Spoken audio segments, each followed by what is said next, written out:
Shanker, Singham, will you explain to us a little bit more about the enterprise cities and what makes them different from other economic development initiatives? Sure, thanks, Danielle. The concept of the enterprise city that is different from ordinary economic development initiatives is that in addition to having a place, a city, that would be developed and service the need for moving people into urban areas, the city would be characterized by regulatory autonomy. Essentially what you have in many countries around the world, particularly developing countries and emerging markets, is you have the will that people have to grow their businesses, to be successful. You have the desire, but you have this desire running up against the barrier of the regulatory system, the governance system, that essentially destroys wealth out of the economy by distorting the market. So the purpose of an enterprise city is to create a regulatory environment that is pro-competitive, that minimizes what we call anti-competitive market distortions. Well, we're essentially allowing the entrepreneurial spirit in people to be successful, and we're creating a ladder so that the ladder along which an entrepreneur who takes risks can actually see his reward, his or her reward. We're creating a regulatory system that minimizes the anti-competitive market distortions in a country so that we can create wealth as opposed to destroying wealth. In many developing countries and emerging markets, it's the governance system and the regulatory system that prevents economic growth. And so what the contention that we have and the idea we have with enterprise cities is to allow that growth to occur by getting the regulatory system aligned with the economic incentives of the entrepreneurial class. So there is capital available all over the world. What will make investors and all that capital be drawn to these special enterprise cities? Right.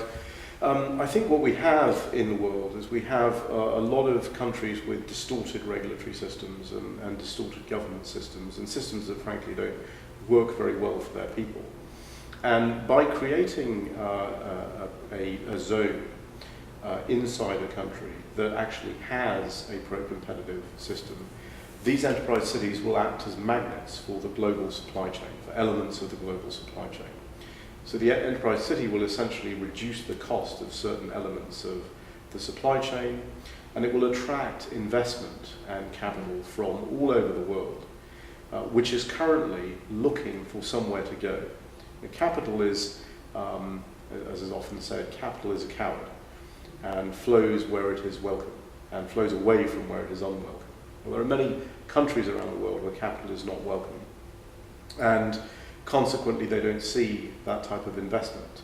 By creating an enterprise city where the rules of the road are such that capital is welcomed, we will spur that kind of investment into the cities. There's a huge amount of capital that is on the sidelines, that is waiting for this kind of environment. And there's a huge pent-up demand from the investment community and from the capital community for the type of environment where they can place their investment and actually see real economic growth. The irony is that in the countries that most need capital and investment, you often find the rules and regulations and governance systems that are least welcoming of capital. Right, to block that. And there's some examples where areas like that have grown. You mentioned Dubai. Give us a little bit more of an idea of those examples. There are many examples of cities around the world. You know, one thinks of Hong Kong, Dubai, Singapore, other places where emphasis on a freer regulatory system, a more pro-competitive system, where you have a system of regulation or laws that encourages competition on the merits. When you have that as the organizing economic principle, then you start to see wealth creation and all kinds of economic growth, and you start to lift people out of poverty. Dubai was essentially a city planted in the desert where there was nothing there. It's now a multi-billion-dollar enterprise. Why is it a multi-billion-dollar enterprise? because the regulatory system in Dubai is significantly better, significantly more pro-competitive than the areas surrounding it. Hong Kong has been a huge engine and motor for growth of the Chinese economy since the handover in 1997. Why? Because the Chinese recognized that they had to convince the investment community that they wouldn't interfere with Hong Kong. And they did that through the promulgation of the Hong Kong Basic Law.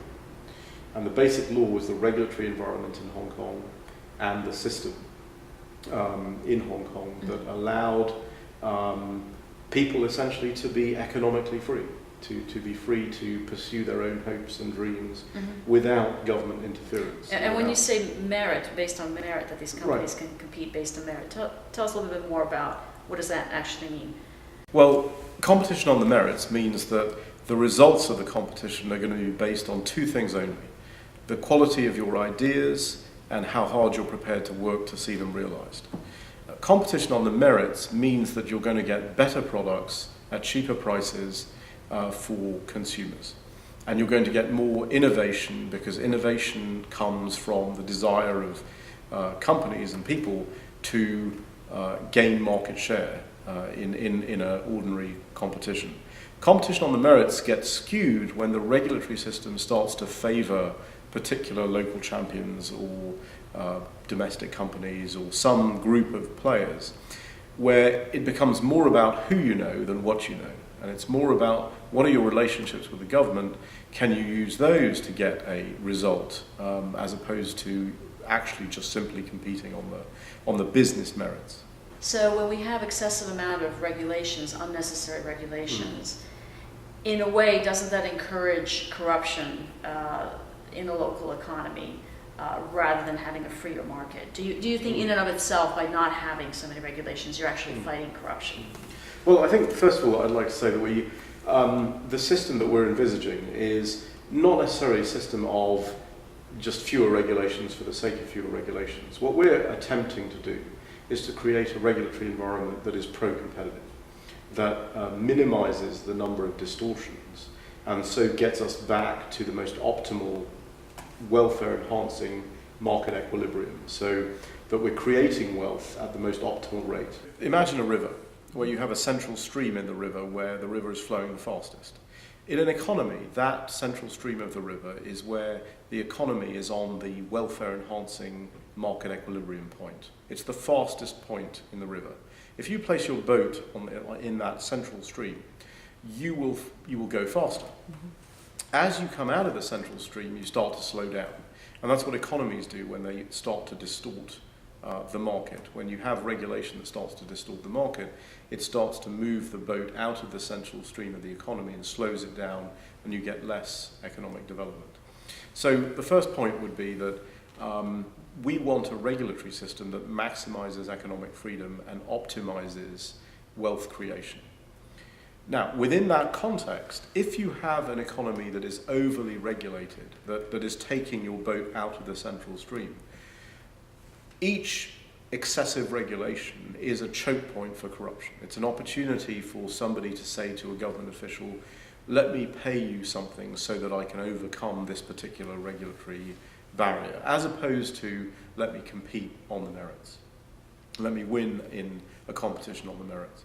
So by minimizing the regulatory burden over and above what is pro-competitive regulation, we are essentially fighting corruption, because corruption is ultimately inefficient, and a system of competition on the merits is what will actually reduce the burden of corruption that hangs over economies. You can imagine a very competitive race with 5 or 6 runners, all very close together.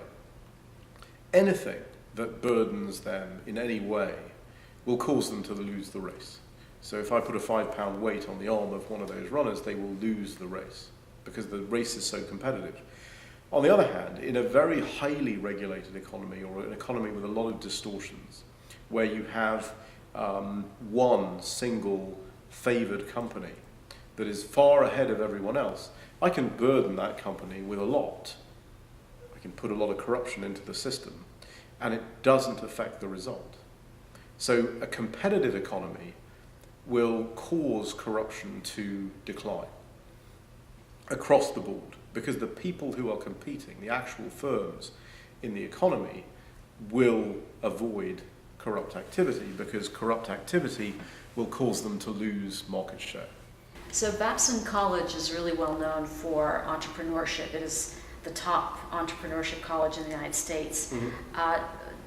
Tell us, why is Babson College so supportive of this idea of enterprise cities? Well, I'm delighted to be able to host the Competitiveness and Enterprise Development Project at Babson Global, which is the commercial arm of Babson College. And as you say, it is a well-known college around America and also the world for entrepreneurship. I think they are excited about this because Babson has a very international student base, and a lot of these international students go back to their countries and try to put in these entrepreneurship practices and theories and so on of the college, and find themselves thwarted by the regulatory environments and the governance environments in their countries. And so in order for people to benefit from entrepreneurship, which is the greatest force for humanity in terms of lifting people out of poverty, I think the college is realizing that you have to work not only in the pure business space, but you have to also work in the interaction between business and government space, and you have to work in the government space. And you have to ensure that governments are allowing people to be entrepreneurial and to be successful. Thomas Babson himself, the founder of the college, was a great believer in the forces of nature. He was a great student of Isaac Newton. He loved Isaac Newton. In fact, there's a row of Isaac Newton's apple trees in the college itself. And Newton had 3 laws of motion. And in this area, you really have 3 laws, fundamental laws. The first law is that wealth can be created or destroyed. And many countries that distort their markets are destroying wealth, and they're destroying the entrepreneurial spirit. When you destroy wealth, you also destroy hope. The second law is that wealth is much easier to destroy than it is to create. So governments that tend to set about trying to do things to benefit their entrepreneurs and their companies will often do things that end up destroying wealth rather than creating it. And the third law is that competition is the greatest force we know that liberates those wealth-creating forces. And these are forces of nature. They can't be bent, they can't be shaped by people who want them to operate a certain way. They always operate in a given direction. And our role in the Enterprise City Programme, and the role that I think Babson finds interesting, is that we can be a tool for allowing the systems in the country, the government systems, the governance systems, to operate in such a way that those creative forces of wealth creation and prosperity creation are allowed to work in the most optimal way. And then, when you've created that field, let people run as fast as they can. And that's when the entrepreneurial act will translate into the lifting of millions, if not billions, of people around the world out of poverty. And the select governments that do implement these enterprise cities, in a way, get also promoted by Babson College as in terms of getting support for their efforts and validation for what they're trying to do and achieve. So I think that governments certainly have something to gain by that as well. Well, certainly association with this is something that I think the investment community and the capital community is looking at. So simply doing one of these projects is a very entrepreneurial thing to do. Governments that actually embrace this are being entrepreneurial in their governance approach and their approach to government in general. So I think governments that associate themselves with these projects are benefiting their people, they're benefiting themselves, and they're also acting like a demonstration model and a beacon to the rest of the world of what can be achieved when you actually allow economic freedom to prevail. Thank you, Shanker Singham. We look forward to hearing more about these enterprise cities and which governments will be implementing them. Well, thank you.